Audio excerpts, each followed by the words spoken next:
여러분들은 평소에 기쁨이라는 말을 자주 사용하시나요? 누군가의 이름을 부를 때 말고요. 예, 여러분 사실 기쁨이라는 말은 일상에서 그렇게 흔히 쓰이는 말은 아닌 것 같아요. 우리는 보통 맛있는 것을 먹거나 친구를 만나서 뭔가 기분이 좋을 때, 그럴 때 재밌다, 즐겁다, 좋다, 혹은 대박이라는 말로 말하지, 기쁘다라는 말은 잘 쓰지 않아요. 그러니까 기쁨이라는 단어는 이것들보다 좀 더 훨씬 무게감 있는 감정을 표할 때, 특별한 경험이나 행복감을 느끼는 순간에 사용하는 말이에요. 그러면 여러분, 여러분의 인생에서는 가장 기뻤던 순간이 언제였습니까? 이따가 한번 나눠볼 텐데, 저에게는 초등학교 5학년 때 처음으로 제 방이 생겼을 때였어요. 그전에는 온 가족이 같은 방을 썼고, 지하, 단칸, 사글세, 거기서 아버지, 어머니, 누나, 저 이렇게 네 식구가 낑겨서 잤고, 사생활이 어딨어요. 너무 비좁고 힘들게 지냈어요. 근데 그러다가 처음으로 내 방이 생긴 거예요. 그때 정말 단전에서부터 끌어오르는 행복감과 기쁨을 느꼈어요. 정말, 정말 그 쾌감과 행복감을 저는 평생 기억할 것 같아요. 온전한 나만의 공간, 나만의 요새가 생겼다는 생각이 드니까 얼마나 기뻤는지 몰라요. 아마 여러분들에게도 인생의 기쁜 순간이라면 오랜 기다림과 소원이 이루어진 순간을 꼽으실 것 같아요. 예컨대 좋아하는 이성과 데이트를 하게 됐던 첫날 이거나 오랫동안 준비했던 시험에 합격했던 날이거나 바라던 회사에 입사 통보를 받게 된 날 아마 기쁨을 느끼셨을 겁니다. 또 어쩌면 아이를 낳아서 처음 품에 안겼던 그 순간 알 수 없는 정말 하나님이 주시는 것 같은 정말 신적인 어떤 감정을 느끼셨을 수도 있어요. 혹은 사랑하는 가족이 병원에서 퇴원한 날, 그런 순간에 우리는 기뻤다, 기쁘다 라고 말해요. 그런데 솔직히 말하면 이 기쁨이라는 감정은 우리 인생에서 자주 오지 않아요. 우리는 기쁘다는 말을 자주 쓰지 못해요. 우리가 간절히 원하는 일들은 좀처럼 손에 잡히지 않고 또 그걸 얻게 된 기쁨의 순간은 금방 지나가기 때문에 우리는 기쁘게 살지 못하고 슬프지만 아주 가끔만 기쁜 삶을 사는 것 같아요. 그렇지 않나요? 한편 인간의 심리를 연구한 여러 전문가들은요, 기쁨을 단순한 성취나 만족감이라고 설명하지 않고 조금 더 개념적으로, 내면적으로 설명하더라고요. 미하이 칙센트미하이라는 이 분야 최고의 심리학자가 있는데, 이분이 뭐라고 말하냐면, 진정한 기쁨은 몰입을 통해 경험하는 최적의 심리 상태라고 해요. 그러니까 무언가에 아주 집중을 해서 내 능력이 확장되고 성장하는 순간 오는 그 가슴 속에서 끌어오르는 진정한 희열이 곧 기쁨이라는 거죠. 또 하나, 영국의 유명한 정신분석가 도널드 위니콧, 여기 전문가가 계신데, 그 도널드 위니콧이라는 사람은요, 기쁨을 이렇게 설명했어요. 기쁨이란 타인의 시선을 의식한 거짓 자기, false self를 벗어버리고, 내면의 깊은 곳에 있는 참 자기, true self를 찾을 때, 그때 살아 숨쉴 때 느끼는 생동감이다라고 말했어요. 둘 다 어느 정도 고개가 끄덕여지는 정의죠. 그러니까 인간의 경험과 맞닿아 있는 분명한 통찰도 있어요. 하지만 세속 학문이 말하는 통찰이 부분적으로 맞을 수는 있지만 그게 완전한 진리라고 할 수는 없어요. 왜냐하면 이런 이론들은 인간의 마음이 자꾸만 거짓 자기를 찾는 이유와 건강한 몰입이 아니라 자꾸만 정신이 흐트러지는 그 이유를 밝혀주지는 못하기 때문입니다. 인간의 일그러진 본성의 원인이나 그것에 대한 진정한 치료법은 다루고 있지 못하기 때문에 그래요. 근본적인 차원의 깊은 답변은 주지 못해요. 그래서 우리는 이런 통찰들을 잘 분별해야 돼요. 자, 여러분 현실을 생각해 보면 우리는 하루하루 생계를 걱정하며 살죠. 관계 속에서 상처를 받고 몸도 마음도 지칩니다. 깊이 몰입할 수 있는 여유도 없고 참 자기를 찾을 수 있는 여력도 없을 때가 많아요. 그래서 따져보면 평생 한 번도 이렇게 전문가들이 말하는 기쁨을 누리지 못한 사람이 대다수인 것 같아요. 게다가 현대 사회는 기쁨을 더 얻기 어려운 구조로 나아가고 있습니다. 날이 갈수록 치밀해지는 미디어와 산업을 여러분 한번 보세요. 우리에게 기쁨이 아닌 뭐만 공급하냐면 쾌락과 도파민만 공급합니다. 여러분 출퇴근 시간에 우리가 늘상 보는 풍경이 뭐예요? 모든 사람들이 메트로나 버스 같은 데서 조그마한 핸드폰의 고개를 들이받고 있는 정말 현대인들이 비둘기 같은 모습이 이렇게 며칠 전에 그 길을 오다가 눈밭에 있는 비둘기를 막 이렇게 머리를 박고 땀을 쪼고 있는데 그 모습이 생각이 나는 거예요. 1분도 안 되는 쇼폼 영상과 릴스 등 끊임없이 터지는 아주 짧고 자극적인 도파민 영상에 정신을 빼앗기죠. 그러니까 세상은 겉으로 즐거움을 팔고 있는 것 같지만 사실은 우리의 뇌를 더 지치게 만든다는 거예요. 몰입을 방해한다는 거예요. 그러니까 사실은 우리는 잠깐의 쾌감과 도파민만 느낄 뿐 진짜 기쁨과는 너무나 멀리 떨어지고 있고 점점 더 기쁨을 상실하는 삶을 산다는 거죠. 물론 어쩌다가 정말 노력을 해서 차단하고 단절한 다음에 진짜 성취와 기쁨을 맛보는 사람들도 있어요. 근데 그마저도 이 땅에서만, 시간 속에서만 유효한 기쁨이죠. 언젠가는 끝납니다. 죽음 앞에서, 영원 앞에서는 그 기쁨은 우리를 붙들어주지 못해요. 제한적인 기쁨이기 때문이죠. 그러니까 현대 심리학이나 정신분석학은 내 안을 더 깊이 들여다보아라. 당신의 안을 더 깊이 있게 찾아보세요. 라고 말하지만 여러분 인간의 내면은요. 들여다보면 들여다볼수록 심연입니다. 네. 오히려 그 안에는 기쁨보다는 불안과 두려움과 슬픔과 고통이 가득한 욕망의 구덩이이죠. 우리 안에는 영원히 마르지 않는 기쁨의 샘이 아니라 끊임없이 솟아오르는 불만족과 욕망의 불이 가득해요. 몰입은 잠깐입니다. 참 자기를 찾는 과정도 확신할 수 없어요. 내 상황에 무너지면 잠깐의 기쁨조차 무너져 버리기 때문입니다. 그래서 우리는 인정하게 돼요. 우리는 애초에 자기 안에서는 진정한 기쁨을 찾아낼 수 없는 존재라는 걸 말이죠. 근데 여러분 이것들과 달리 성경은 진정한 기쁨을 말해줍니다. 성경은 기쁨을 단순한 이벤트로 규정하지 않아요. 좋았던 어떤 한 가지 일로 말하지 않습니다. 그리고 몰입으로 인한 자아 충족감이나 만족감이라고 말하지도 않아요. 성경은 이 모든 것을 넘어서는 더 크고 근원적인 것으로 그리고 마르지 않는 신적 성질의 것으로 기쁨을 설명합니다. 특별히 시편이 그렇게 말해요. 시편은요, 인간 영혼의 모든 해부라고 말했죠. 우리 안에 있는 모든 감정을 솔직하게 드러내면서 그 감정들을 하나님 앞에 어떻게 다루어야 하는지를 가장 올바르게 가르쳐주고 그 상한 감정들을 치유해주는 책이에요. 시편은 단순히 감정을 관찰하고 묘사하는 데만 그치지 않고 우리의 일그러지고 비틀어진 감정까지도 복음 안에서 꺼내어 구원해줍니다. 그래서 여러분 시편을 읽고 시편을 따라 기도할 때 우리는 단순히 감정을 해소하는 것을 넘어 하나님 앞에서 우리가 어떤 존재인지를 비로소 알게 돼요. 진정한 자기는 시편으로 찾을 수 있습니다. 성경 안에서만 얻을 수 있어요. 자, 여러분 오늘은 시편으로 마음 다루기 마지막 시간인데요.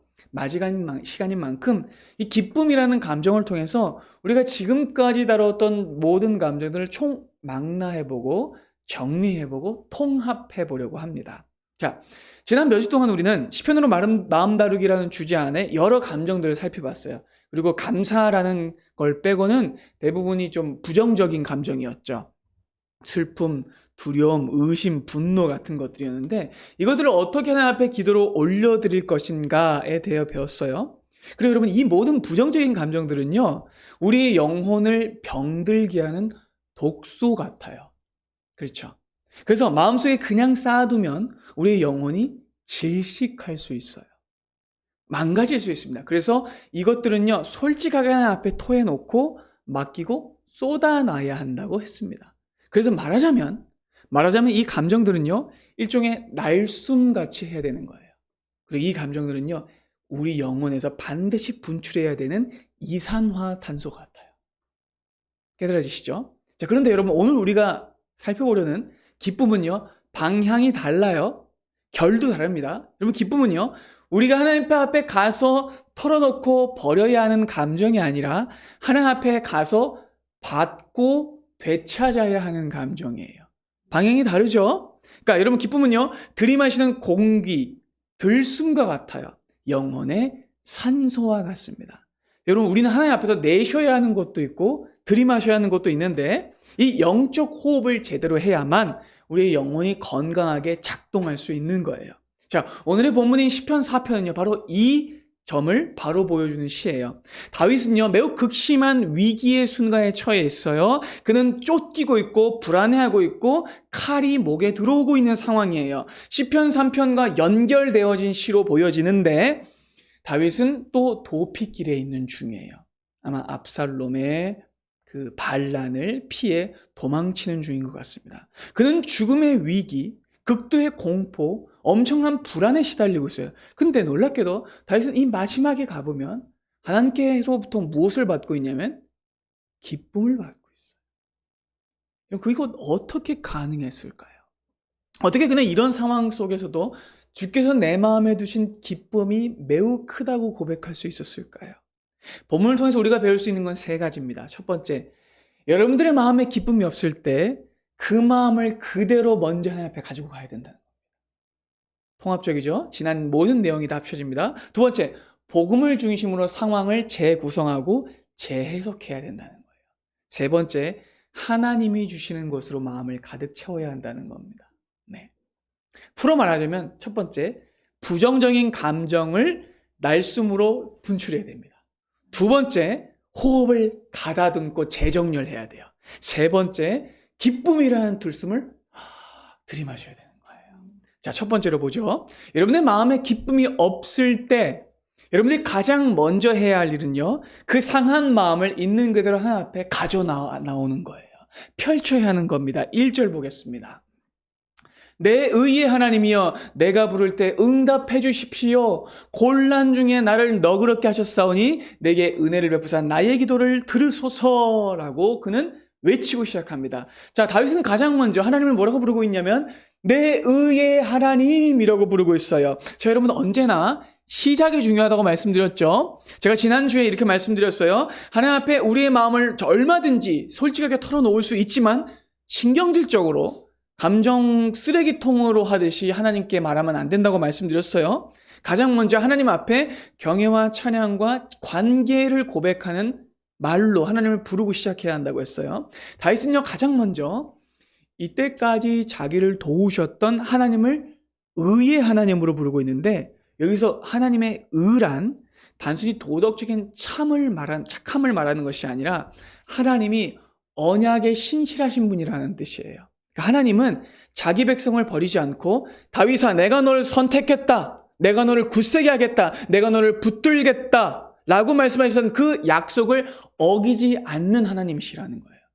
그러니까 하나님의 의로우심과 하나님의 약속을 붙잡는다라는 뜻이에요. 그러니까 이것은 단순히 하나님 내 편 들어주세요 라는 말이 아니라 하나님이 약속 안에서 저를 지켜주신다고 했잖아요 라는 믿음의 고백인 거예요. 다윗은 바로 이 언약으로 하나님을 붙잡고 있는 겁니다. 여러분들이 앞에 기도할 수 있는 이유도 예수 그리스도께서 여러분들에게 이 언약을 주셨기 때문입니다. 여러분들이 예수 그리스도의 이름으로 하나님을 의의 하나님이라고 부를 수 있기 때문입니다. 기억하십시오. 그래서 여러분들은 붙들릴 수 있는 거예요. 다윗은요, 이제껏 모든 곤란 중에서 자기를 구해주신 하나님을 생각하면서 이제껏 있었던 구원의 기억을 붙들고 기도의 문을 열고 있어요. 그리고 이어서 다윗은요, 곧바로 2절에서 자기의 처지와 형편을요 전부 쏟아놔요. 2절 보겠습니다. 인생들아, 어느 때까지 나의 영광을 바꾸어 욕되게 하며 헛된 일을 좋아하고 거짓을 구하려는가?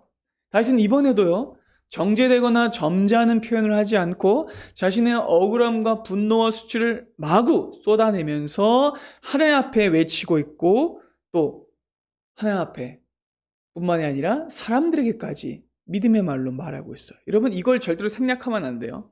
많은 그리스도인들이 마음을 다루는 데서, 기도하는 데서 제일 많이 실수하는 게 뭐냐면 너무 빨리 기쁨을 즉각적으로 얻으려고 한다는 거예요. 왜냐하면 마음이 너무 시끄럽고 속이 괴로우니까 부정적인 감정을 최대한 빨리 쳐내고 억지로 덮어두고 기뻐하고 싶은 겁니다. 그러니까 여러분 이 마음 안에 이 감정이 해소되지 않고 충돌되는 거예요. 이건 오히려 신앙적이지 않은 방법입니다. 속은 분노와 의심과 고통으로 들끓고 있는데 그 감정을 하나님 앞에 정직하게 토해내고 비우는 과정이 없이 다짜고짜 나 기뻐 라고 스스로를 최면을 걸거나 인식을 자꾸 그렇게 가져가려고 하면은 그거는 억지 감정 주입과 자기 기만이 되는 거예요. 이런 피가 나고 흉이 지고 곪은 상태에 바로 약 발라나요? 아니죠. 바로 붕대를 감나요? 아니죠. 그럼 감염이 일어납니다. 그런 상태라면 먼저 상처를 드러내고 고름을 짜내고 소독약을 붓고 병균을 씻어내야 돼요. 그 다음에 말려야 됩니다. 그 다음에 치료가 들어가야 되죠. 그렇죠? 내 안에 있는 불안과 억울함과 분노 같은 독소 막 들끓는 감정들을 배출하지 않고 그 안에 억지로 기쁨을 쑤셔 박으면 길항자공이 일어나요. 막 부딪혀요. 그래서 오히려 더 탈이 나고 맙니다. 그건 더 영혼의 질병을 부를 뿐이에요. 자, 남유다의 왕 히스기야를 여러분 아실 겁니다. 히스기야 왕은요, 역사적 분기점에 서 있었던 왕이었는데, 당시 고대 근동의 거의 모든 국가가 아수르에게 지배당하고 멸망당하고 있었기 때문에 그래요. 그리고 이때 어느 나라가 멸망당했냐면 북이스라엘이 멸망당했어요. 그러니까 북이스라엘을 짓밟았던 아수르의 군합발이 이제 어디까지 내려와요? 남유다까지 내려오는 거예요. 이때 어마어마한 대군이 남유다를 포위합니다. 그리고 그때 아수르 왕 산헤립이 예루살렘을 포위하고 모욕적인 편지를 보내옵니다. 거의 육두문자, 조롱, 비난 가득하죠. 당장 항복하고 나에게 무릎 꿇으라는 정도가 아니라 그 안에는 하나님을 모욕하는 말이 담겼어요. 왜냐하면 고대 사회에서의 나라가의 전쟁은 뭐예요? 신들 간의 전쟁인 거예요. 너희를 지키는 여호와라는 신은 죽었다라고 말하면서 너희는 다 죽었다라고 협박을 가득한 거예요. 그때 히스기야는 한 왕으로서 인간으로서 두려웠을 거예요. 근데 그때 히스기야는 아니야, 괜찮아질 거야, 좋아질 거야 라고 말하지 않아요. 그는 그 편지를 구겨서 에이 그러면서 쓰레기통에 버리지도 않아요. 그는 신하들 앞에서 나는 괜찮다라고 말하지도 않아요. 오히려 그는요, 자기의 감정을 매우 솔직하게 가장 먼저 하나님 앞에 진실하게 꺼내 놓았음을 밝혀주고 있어요. 열왕기하 19장을 보겠습니다. 히스기야가 사자의 손에서 그 편지, 협박 편지를 받아보고 여호와의 성전에 올라가서 어떡합니까? 그 편지를 자기가 보게 펴놓은 것이 아니라 하나님 쪽으로 딱 펴놓고 그 앞에서 히스기야가 기도하죠. 뭐라고 기도했을까요? 하나님 이것 좀 보세요.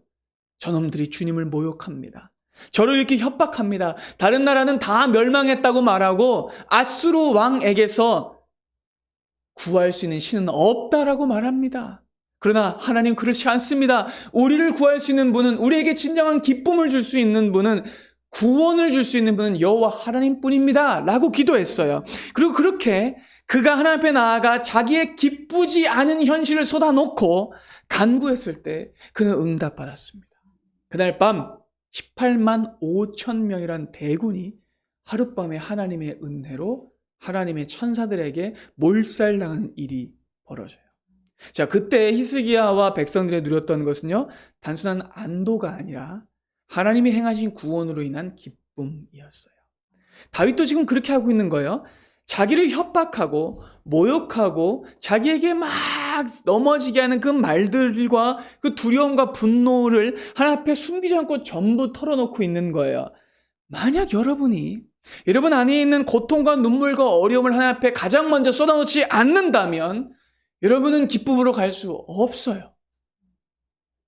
다만 기뻐해야지, 감사해야지. 아니요, 이건 정신승리이고 자기 최면이에요. 이건 신앙이 아닙니다. 시편이 가르치는 것처럼 내 안에 있는 모든 괴로움을 하나님 앞에 다 터뜨려 놓아야 하나님 앞에서 내 마음이 쏟아질 수 있는 거예요.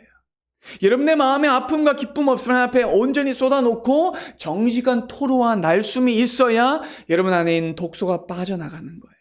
그래야만 여러분의 영혼에 공간이 생겨요. 비우지 않으면 채울 수 없습니다. 비우지 않고 채우면 그냥 똥물이 되는 거예요. 두 번째입니다.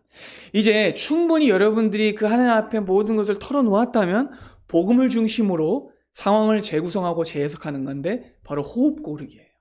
자, 여러분 우리가 시편을 통해서 지속적으로 배우는 것이 무엇이냐면 하나님을 향해 외치는 것뿐만이 아니라 또 누구를 향해 외쳐야 돼요? 나를 향해서 외쳐야 돼요. 또 누구를 향해 외쳐야 돼요? 사람들을 향해서도 외쳐야 돼요. 그러면 내가 듣고 사람들이 듣고 하나님이 들으시는 거예요. 자, 3절을 보겠습니다. 여호와께서 자기를 위하여 경건한 자를 택하신 줄 너희가 알지어다. 내가 그를 부를 때 여호와께서 들으시리로다. 여러분 본문을 보면 사실은 시편 4편을 보면 계속 그 말하는 대상이 바뀌어요. 하나님을 향해서 외쳤다가 자기를 향해서 외쳤다가 사람들 향해서 외쳤다가 하나님을 향해서 외쳤다가 그래서 어떤 사람은 비판적으로 말하고 다윗이 지금 정신분열이 온 거다 이렇게 얘기하는데 그게 아니라 다윗이 정말로 애를 쓰고 있는 거예요. 하나님 앞에서 정말 자기의 모든 정신을 총동원해서 넘어지지 않기 위해서 자기의 혼신의 힘을 당해 영혼을 재정렬하고 그 말들과 싸우고 있는 거예요. 그러니까 방금 전까지 대적들을 보면서 탄식했던 다윗은요, 이제는 입을 열어서 사람들을 향해서 외치고 자기 영혼을 향해서 외치고 있어요. 그는 믿음의 말을 하고 있고 사람들의 말에 휘둘리지 않기 위해서 믿음의 말로서 싸우고 있는 거예요. 여전히 주위에는 적들이 있고 조롱소리도 있지만 자신의 마음을 올바르게 정렬하기 위해서, 통제하기 위해서 스스로 외치는 거예요. 뭐라고 외쳐요? 세상은 나를 조롱하고 버린다고 해도 여호와 하나님은 나를 버리지 않으신다. 그분은 나를 택하셨다. 나는 버림받은 존재가 아니다. 대적들은 뭐라고 말합니까? 다윗은 버림받았어. 넌 끝났어. 너의 왕위는 이제 다른 사람에게 넘어갔어 라고 말하지만 다윗은 말해요. 아니 나는 버림받지 않았어. 당장에 내 왕자는 다른 사람에게 넘어간 것처럼 보일지 몰라도 하나님은 나를 버리지 않으셨어. 그리고 여기서 그는요 소망의 기원을 찾는 겁니다. 그리고 그는 이렇게 말하고 있어요. 아니야. 하나님이 부르실 때 하나님을 부를 때 그분은 나의 말을 들으셔 라고 말하고 있는 거예요. 여러분 우리가 시편을 통해서 정말 가장 중요하게 배워야 할 것이 바로 이거예요. 내 영혼을 향해 외치는 거예요. 그러니까 여러분 시편은 정말로 다른 말들과 달라요. 여러분은 얼마나 자기의 영혼을 향해 외치고 계십니까? 여러분들은 영혼의 말에 끌려가고 계실 때가 더 많지 않습니까? 우울한 말, 불안한 마음, 그리고 의심과 슬픔과 고통이 찾아올 때 우리는 그 감정에 멱살에 끌려가요. 나는 우울해. 난 안 될 거야. 난 망했어. 힘들어. 이런 감정들이 우리가 자꾸 끌려간다고요. 근데 여러분, 우리 내면의 감정이 곧 나는 아니에요. 감정은요, 날씨와 같습니다. 지나가요. 부분적이에요. 잠깐이에요. 여러분들의 그 감정이란 날씨에 자꾸만 흔들릴 것 같을 때 멈춰서서 여러분들은 신앙적인 태도를 행하셔야 됩니다. 비 온다고 직장 안 나가요? 눈 온다고 퇴근 안 해요? 가잖아요. 여러분 우리의 신앙도 악천후가 몰려온다고 해서 멈춰 설 수 없어요. 감정에 여러분들 뒷목을 잡히거나 멱살이 붙잡히면 안 돼요. 그럴수록 그 감정을 쳐내면서 여러분들의 멱살을 잡은 감정을 뿌리치면서 내 영혼아 어찌하여 내가 낭망하여 하느냐? 하나님은 나를 버리지 않으신다. 계속해서 여러분들 말하셔야 돼요. 그렇게 영혼에게 쩌렁쩌렁 외치셔야 돼요. 여러분 이건요 긍정적 사고방식이 아니라 시편이 우리에게 가르치는 우리의 영혼을 재정렬하는 우리의 영혼을 소생시키시는 진정한 성경적 해법입니다. 이 자리에 파일럿 어머니가 계셔서 좀 조심스럽지만 여러분 비행기를 조종하는 파일럿은요 훈련받을 때 반드시 마스터해야 되는 비행 공법이 있는데 이게 바로 계기비행이라고 해요.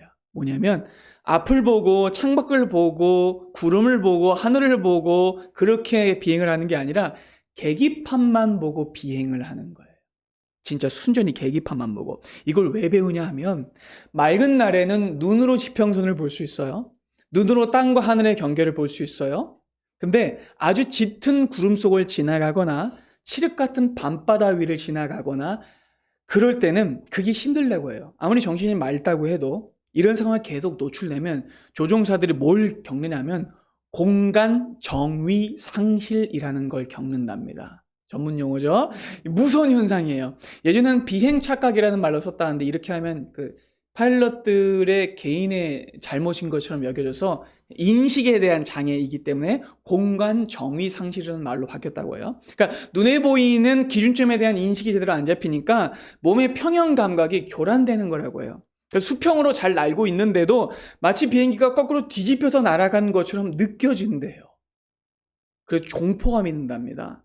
우리도 이러면 가끔 이런 거 느끼잖아요. 여러분들도 운전을 하다가 아주 긴 터널을 지나갈 때, 가령 뭐 강원도 갈 때 너무 많이 내가면 내가 어디냐 이런 생각이 들잖아요. 여긴 어디냐, 나는 누구이냐. 그리고 여러분 미국의 67번 국도인가요? 77번 국도인가요? 10시간을 가도 그대로 똑같은 길이잖아요. 그런 길을 계속 가면 정의 상실이 일어난다는 거죠. 그러니까 여러분, 근데 하늘을 날 때 더 심각한 거죠. 땅이 아니잖아요. 당연히 이런 상황이 일어나는 거죠. 근데 여러분, 이때 도와줄 수 있는 건요, 관제탑이 아니랍니다. 이때 도와줄 수 있는 건 자기의 감각도 아니래요. 시야도 아니랍니다. 이때 조종사가 비행기를 바로 잡고 살 수 있는 길은 딱 한 가지라고 합니다. 자기의 감각이 아니라 눈앞에 계기판을 미는 거예요. 계기판이 지금 정상 위에 있다라고 말하면 그 계기판을 믿고 가야 되는 거예요. 지금 내 속은 울렁거리고 비행기가 추락하고 뒤집어지는 것처럼 느껴질지라도 계기판에 수평이라는 코드가 뜨면 그걸 믿고 운전해야 한다는 거죠. 여러분, 신앙생활도요, 같습니다. 우리가 인생의 밤을 지날 때, 칠흑 같은 시간을 지날 때 우리의 감정과 감각은 수시로 오작동을 일으켜요. 정의 상실이 일어납니다. 내 마음이 그때 막 소리치고 주변에 있는 사람들이 너는 잘못 가고 있어, 네 인생은 뒤집어졌어 라고 말합니다. 근데 그럴 때 우리의 영혼이 현기증을 느끼게 되고 신앙이 흔들리게 되는 거죠. 이때 필요한 것이 영적 계기 비행인 거예요. 내 감정이 아니라, 사람들이 하는 말이 아니라 변하지 않는 하나님의 말씀과 약속이라는 계기판을 믿어야 돼요. 그리고 그걸 보고 중심을 잡아야 됩니다. 지금 다윗이 그걸 하고 있는 거예요. 그는 자기의 마음을 하나님의 약속에 재정렬했습니다. 하나님의 말씀에 붙들어 맸습니다. 그래서 힘을 얻을 수 있었던 거예요. 본문 4절과 5절이 이렇게 말씀하고 있어요. 함께 볼까요? 자, 자기를 향해서만 외치지 않고 사람들을 향해서도 외칩니다. 너희는 떨며 범죄하지 말지어다. 자리에 누워 심중에 말하고 잠잠할지어다. 의의 제사를 드리고 여호와를 의지할지어다. 억울함에 몸이 떨리고 치가 떨리는 밤. 모든 인생이 뒤집어지고 쏟아지고 망한 것이라고 느껴지는 그 밤. 누워도 잠이 오지 않고 불안과 공포가 엄습하는 밤. 그때 다윗은 자기 영혼에게 명령하고 있어요. 적들이 많고 상황이 두렵기에 떨 수 있지만 죄 짓지는 말아라. 하나님을 떠나지는 말아라. 자리에 누워서 오히려 스스로에게 말하고 하나님 앞에서 잠잠해라 라고 말하고 있어요. 그럼 이게 왜 위대한 고백인지 아세요? 그럼 밤에 자려고 누울 때 여러분들이 정말 힘든 상황을 겪게 된다면 여러분 마음에 어떤 생각이 자꾸 들어요? 부정적인 생각이 이런 폭격을 막잖아요. 멜랑콜리 정도가 아니라 정말 깊은 우울감과 괴로운 심리가 여러분의 마음을 괴롭히잖아요. 여러분들 막 두들겨 맞지 않습니까? 내가 들은 억울했던 말, 내일에 대한 걱정, 자기 비난과 자기 혐오 이런 것들 때문에 사람은 결국 불면증에 시달리고 우울증에 빠지게 되죠. 부정적인 감정의 늪에서 빠져나올 수 없게 됩니다. 근데 지금 다윗은요, 도피 중에 그 어떤 순간보다 더 부정적인 마음을 느낄 수 있는 가운데도 길바닥에 바위 밑에 나무 틈 사이에 겨우 누워 있는 중에도 자기의 영혼을 향해서 심중에 죄를 짓지 말라고 말하면서 영혼을 향해 명령하고 있는 거예요. 그리고 그는 의의 제사를 드리라 라고 스스로에게 명령합니다. 여러분, 의의 제사란 제물의 형태를 말하는 것이 아니라 언약에 합당한 하나님을 신뢰하는 마음으로 지금 서 있으라라는 뜻이에요. 다윗은 모든 상황이 정리되고 감정이 정돈되고 해결된 다음에야 예배드리겠다라고 말하지 않아요. 은요, 지금 자기 마음이 흔들리는 순간에도 의의 제사를 드리겠다라고 고백합니다. 그는 나무 틈 사이에서도 비박하는 중에도 밤 이슬을 맞는 중에도 하나님께 신뢰와 사랑을 올려드리겠다라고 고백해요. 20세기를 대표하는 영국 최고의 설교자라고 하죠. 마틴 로이드 존스 목사님은요, 인간에게 왜 영적 침체가 오는지를 이렇게 설명했어요. 우리 영혼의 문제는 대부분 우리가 자기 자신에게 말하기보다 자기 자신이 하는 말을 듣기만 하기 때문에 일어난다. 감정의 말을 듣기만 하기만 돼서 그렇다는 거예요. 여러분들 밤중에 누워있을 때, 그리고 아침에 깰 때까지도 여러분들 주변의 상황들과 내면의 자아가 여러분들의 영혼을 빼앗아 가기 위해서 이렇게 말할 겁니다. 너는 망했어. 너는 뒤집어졌어. 너는 내일도 괴로울 거야. 그때 여러분들은 그 내면의 말들을 듣기를 중지하시고 여러분들의 영혼에게 설교하셔야 돼요. 여러분들의 영혼에게 외치셔야 돼요. 내 영혼아, 낭망하지 말아라. 나는 버림받지 않았다. 하나님이 나를 사랑하신다. 나는 의의 제사를 드릴 것이고 하나님 앞에 계속해서 나아갈 것이다. 라고 말씀하셔야 돼요. 마지막 세 번째입니다. 자, 충분히 날숨을 내쉬고 복음으로 마음을 재정렬 하셨다면 이제 주님이 주시는 기쁨으로 마음을 채워야 돼요. 자, 6절을 보겠습니다. 여러 사람의 말이 우리에게 선을 보일 자 누구뇨? 라고 하지만 여호와여 주의 얼굴을 들어 우리에게 비추소서 라고 말해요. 자, 그러니까 여러분 여기서 다윗이 찾는 선이 무엇인지가 드러나요. 여러분 여기서 선은요, 단지 추상적인 좋음이 아니라 바로 다음 절에 등장하는 곡식과 새 포도주로 대표되는 눈에 보이는 풍요, 번영, 잘됨, 잘나감, 외적인 축복이에요. 오늘날의 방식으로 말하면 어떨까요? 언제 경기가 좋아질까? 언제 집값이 오를까? 언제 내 삶이 좀 펴질까? 누가 우리에게 좋은 날을 보여줄까? 라는 말들이죠. 세상 사람들은 언제나 이렇게 물어봐요.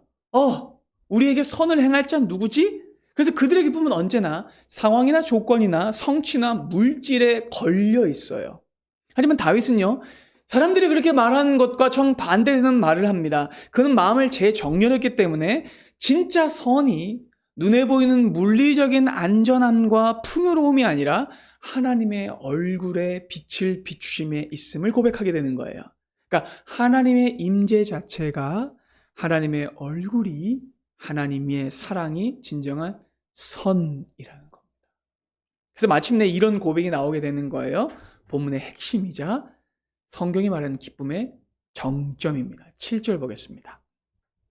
주께서 내 마음에 두신 기쁨은 그들의 곡식과 새 포도주가 풍성할 때보다 더합니다.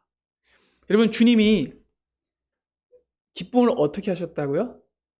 마음에 두셨다. put into예요. 주님이 직접 두신 거예요. 그러니까 이 기쁨은요, 다시 자기 안에서 억지로 짜내서 만들어내거나 가공한 게 아니에요. 자신의 믿음으로 만들어낸 게 아니에요. 그렇죠? 자신의 재정렬로 만들어낸 게 아니에요, 실은. 그는요, 여기서 진정한 참 자기와 자아를 찾게 되는데, 이건요, 심리학자들이 말하는 몰입이 아니라 하나님이 나의 영혼에 두신 겁니다. 이 기쁨은 밖에서 안으로 임한 것이고 위에서 아래로 내려진 것이고 하나님이 이미 내 영혼 가운데 두신 선물인 거예요. 그러니까 하나님은요, 기쁨을 다윗뿐만이 아니라 여러분의 마음에 심으셨습니다. 이게 중요해요. 여러분, 여기서 복음의 비밀이 드러납니다. 그러니까 여러분, 무언가를 심는 건 우리만이 아닌 거예요. 시편 126편은 우리가 눈물을 하나님 앞에 심었었죠. 그때 하나님이 우리에게 무엇을 심어주세요? 기쁨을 심어주시죠. 그리고 근본적으로 하나님은 우리의 영혼에 진정한 기쁨을 심으신 분이에요. 그러니까 여러분의 마음을 열고 모든 것을 하나님 앞에 털어놓고 자기의 영혼을 향해 명령하고 여러분들의 심령을 재정렬할 때 하나님께서 여러분의 영혼 안에 심으신 진정한 기쁨이 드러나게 된다는 거예요. 그러니까 여러분, 이 기쁨을요, 이렇게 생각해 볼 수 있습니다. 거친 폭풍우가 막 치는 바다를 한번 상상해 보세요. 바다 표면에는 막 집채만한 파도가 치면서 배를 삼킬 듯이 막 요동치고 있어요. 그리고 이것이 우리의 상황이고 현실일 수 있어요. 날씨와 같은 거니까. 파도가 친다는 건 또 우리의 삶에 곡식과 포도주가 줄어든다는 뜻이기도 합니다. 현실적 어려움에 처한다는 겁니다. 직장의 불안, 경제적인 압박, 건강의 위기, 사람들의 비난과 오해, 이런 불안들, 이런 우리의 인생의 표면은 언제나 출렁이고 요동칩니다. 근데 여러분, 그거보다 더 깊이 내려가서 수심 50m 아래, 100m 아래? 200m 아래? 더 깊은 심해로 들어가면 여러분 거기는 어떨까요? 고요합니다. 태풍이 불어도 고요해요. 표면은 날씨가 바다 깊은 곳에 있는 평온을 깨뜨릴 수 없죠. 그러니까 다윗이 지금 누리고 있는 기쁨은 무엇이냐면 이 심해의 기쁨, 하나님의 언약의 기쁨에 완전히 뿌리를 내리고 있는 거예요. 그래서 어떤 현실과 상황에도 흔들리지 않고 빼앗길 수 없는 기쁨을 다시 확인한 상태인 겁니다. 그래서 8절의 고백이 나오는 거예요. 함께 보겠습니다. 그 유명한 말씀. 내가 평안히 눕고 자기도 하리니 나를 안전히 살게 하신 이는 오직 여호와이시니라. 저의 인생 구절이라고 말씀드렸죠. 이 말씀은 무려 저의 불면증을 치료해 준 말씀이에요. 저는 군에서 불면증이 생겼는데 군에서 이 말씀을 듣고 얼마나 충격을 받았는지 몰라요. 잠을 못 자겠는 거예요. 너무 피곤한데. 근데 적들에게 쫓기던 다윗이 잠을 자는 거예요. 말이 안 되는 상황이에요. 쫓기는 자는 절대로 발을 뻗고 잠을 잘 수 없습니다. 언제 칼날이 자기의 목을 찌를지 몰라요. 근데 다윗은 내가 평안히 눕고 자기도 한다라고 말했어요. 왜냐하면 그의 마음의 방은 하나님의 임재로 가득 차 있었기 때문입니다.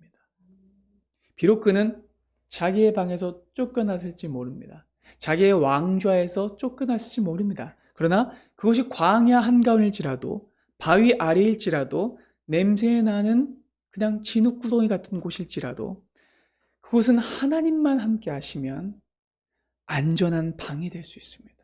진정으로 든든한 요새가 될 수 있어요.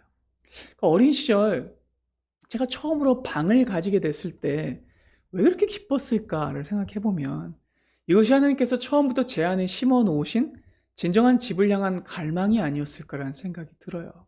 여러분 어디 저만 그런가요? 모든 사람은 공간에 대한 할 수 없는 근원적인 갈망이 있어요. 그리고 그 공간에 대한 갈망은 결국 우리가 진정으로 쉴 수 있는 곳을 향한 우리의 지향입니다. 정말 그래요, 여러분. 모든 사람은 진정한 안식과 평안과 기쁨에 대한 근원적인 목마름이 있어요. 근데 다윗은 지금 오히려 그 좋은 상하 침대가 있고 가장 좋은 금으로 만든 왕자에서 쫓겨났음에도 불구하고 그는 엄청난 위로와 평안함을 겪고 있어요. 왜요? 하나님이 다시 그의 집이 되신 걸 확인했기 때문입니다. 하나님이 그의 닻이 되어 주셨기 때문입니다. 전쟁터 한복판에서도 그에게 안정을 주셨기 때문입니다. 여러분 이것이 세상이 흉내낼 수 없고 세상이 절대로 빼앗을 수 없는 세상이 제공할 수 없는 근원적인 기쁨인 거죠. 그리고 그 마음속에 하나님이 우리의 마음속에 영원한 만족과 하늘의 기쁨을 두셨어요. 심으셨어요. 그리고 그것을 직접적으로 행하신 분이 계십니다. 그분은요 실제로 하늘의 미랄이 되셨죠. 그리고 그 기쁨을 우리의 영혼 안에 직접 심으셨습니다. 예수께서 이 땅에 오신 이유는 우리의 마음속에 진정한 기쁨을 주시고 우리가 안식하게 하기 위해서입니다. 예수께서 이 땅에 계실 때 여러분 그분은 머리 둘 곳이 없으셨어요. 그분에게는 세상적인 의미의 안락한 방이나 안정된 집이 없었습니다. 그래서 복음서 곳곳을 보게 되면 주님은 늘 외로우셨어요. 늘 안정되지 못하셨어요. 배 고무를 붙고 그 파도 치는 가운데 주무시기도 했어요. 그런데 놀랍게도 예수님은 언제나 그렇게 불안정한 주거 공간에 시달리셨음에도 불구하고 언제나 기쁨으로 가득 차셨던 것을 우리는 또 보게 돼요. 주님은 잃어버린 자를 찾았을 때 기뻐하셨고 제자들이 복음을 전하고 돌아왔을 때 기뻐하셨고 오랜 시간 동안 질병과 고통에 있었던 사람을 고치셨을 때 기뻐하셨습니다. 그리고 무엇보다 하나님 아버지의 뜻이 땅에서 이루어지는 걸 보실 때 기뻐하셨어요. 그리고 그분의 그 마지막 모습은요, 기쁨이 무엇인지를 정말로 처절하게 보여줬습니다. 그분은 겟세마네 동산으로 마지막 기도를 하러 가실 때에도 찬미하며 가셨어요. 기뻐하면서 가셨다는 얘기입니다. 그런데 그 기뻐하며 가셨던 그분은 겟세마네 동산에서부터 기쁨을 잃어버리기 시작하셨습니다. 그분은 아버지와의 끊어지지 않는 사랑을 이제까지 느끼셨던 그분이 그곳에서부터 하나님의 사랑이 끊어지는 걸 경험하셨기 때문입니다. 그리고 주님은요, 그 진정한 기쁨을 우리에게 주시기 위해 그분은 오늘 본문과 달리 주무시지 못하셨어요. 다윗은 평안히 눕고 잤지만 그리스도께서는 겟세마네에서부터 십자가에 못 박혀 죽으실 때까지 평안히 눕지 못하셨고 잠을 이루지 못하셨습니다. 그분은 깨어 기도하셨고 온 정신이 각성되어 고통당하셨고 이렇게 말씀하셨어요. 내가 심히 고민하고 죽게 되었다. 나는 기쁨을 잃어버렸다. 그리고 그때부터 운명하시는 그 순간까지 주님은 완전히 단절된 절망의 시간을 보내셨죠. 그런데 여러분, 주님은요, 하나님으로부터 오는 기쁨이 더 이상 느껴지지 않았기 때문에 고통스러워하셨어요. 그러나 그럼에도 불구하고 그 기쁨의 끊어짐은 우리에게 진정한 기쁨을 주시기 위한 끊어짐이었습니다. 주님은 이 목적을 자신 때문에가 아니라 우리를 위해서 이루셨습니다. 여전히 썩어질 곡식이나 포도주에만 기쁨을 얻으려 하고 잠깐의 쾌락과 도파민만 쫓아다니며 죄 때문에 하나님을 떠나 진정한 집도 진정한 안식도 없이 살아가는 우리를 위해 주님은 기쁨을 끊어지는 고통을 당하셨고 그 기쁨을 우리에게 내어주셨고 하나님으로부터의 기쁨의 밧줄이 끊어지는 경험을 하셨던 겁니다. 그렇게 십자가를 통해 주 예수께서는 그 기쁨을 우리에게 주셨고 결국 십자가로 가시기 전에 하셨던 말씀을 이루셨어요. 주님이 요한복음 15장인가요? 16장인가요? 거기서 이렇게 말씀하셨습니다. 내 기쁨을 너희 안에 두어 너의 기쁨을 충만하게 할 것이다. 여러분, 이것을 통해 부활을 통해 진정한 주님의 기쁨이 우리 안에 심겨졌습니다. 여러분, 이 약속은요, 부활과 성령의 내주를 통해 이미 성취되었죠. 그러니까 예수 그리스도를 믿는 성도라면 그 마음속에 이미 주께서 주신 기쁨의 씨앗이 있는 겁니다. 기쁨의 뿌리가 있는 겁니다. 우리가 예배를 드릴 때, 말씀을 들을 때, 또한 기도할 때 갑자기 설명할 수 없는 평안과 기쁨이 올 때가 있죠. 그렇죠? 진정한 위로와 안식이 올 때가. 근데 그건요, 우리가 스스로 만들어낸 게 아니에요. 주께서 우리 안에 심으신 기쁨이 성령 안에서 다시 살아나는 경험인 거예요. 그렇기 때문에 기쁨을 연습한다고 우리는 말해야 되는 거예요. 기쁨을 훈련한다라고 말해야 되는 거예요. 구원 후의 기쁨은요, 우리가 새롭게 만들어내는 것이 아니라 정말 다윗이 구원의 기쁨을 다시 회복시켜 달라고 고백했던 것처럼 우리 안에 계속해서 되살아날 수 있도록 연습해야 되는 거예요.